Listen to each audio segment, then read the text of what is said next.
I was just in the women's room at a cheesecake factory, Oh no. The cheese factory. Let's see what this is about.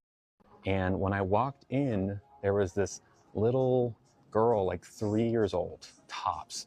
She was standing there alone, I assumed waiting for her parent who was in the stall. And all the stalls were full.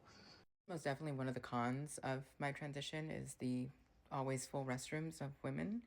Uh, I get it. You gotta like unbutton, you gotta blouse, you gotta like sit down. It's like, it's a whole process when you can just whip it out and it's so much easier. You know what I mean? I kind of miss that. So, like, I couldn't go in, I just had to wait.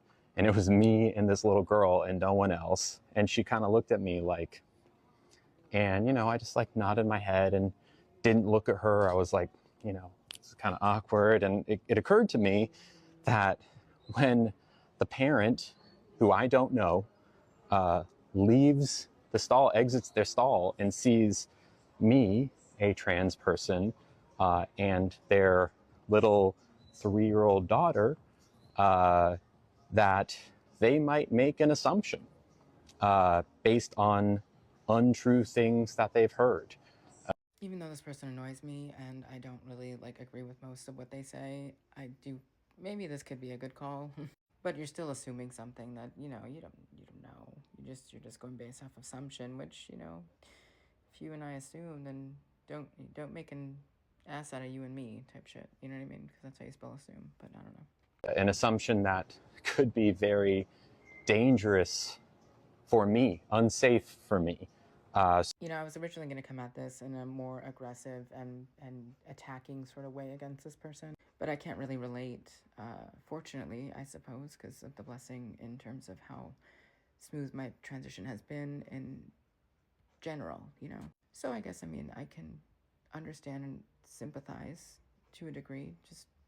But I mean, at the same time, like I just don't assume this stuff anyways. Even when I wasn't passable, which was like the first few months of my transition, I definitely like I wasn't thinking about if someone was gonna judge me based off of whatever. I was just genuinely nice, and didn't like I don't know, just was at the grocery store. No one thought twice. I mean, I just was transitioning, so it's like I didn't get mad if someone called me a sir or like a man or whatever because I knew.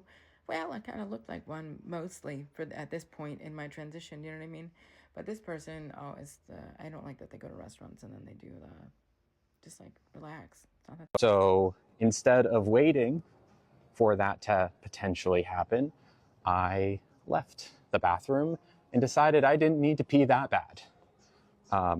Trans people go through this thought process any time they're in a bathroom. And who made the choice to transition? You did. The choice to transition away from what you were naturally born as, therefore disrupting the norm of which society has been, based on for X amount of years.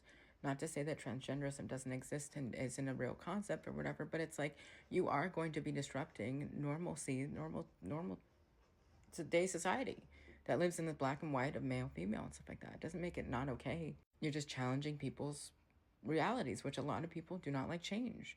People react to change and they don't want to, change. Usually, they're comfortable. They're down with just okay with being, whatever they everything is just going smoothly. They just want to keep it going smoothly. You, I, whatever, just come in and we disrupt them. So it's like, but you gotta do it respectfully. You gotta do it like just just chill out. And it's not okay. And it's important to talk about because it happens all the time.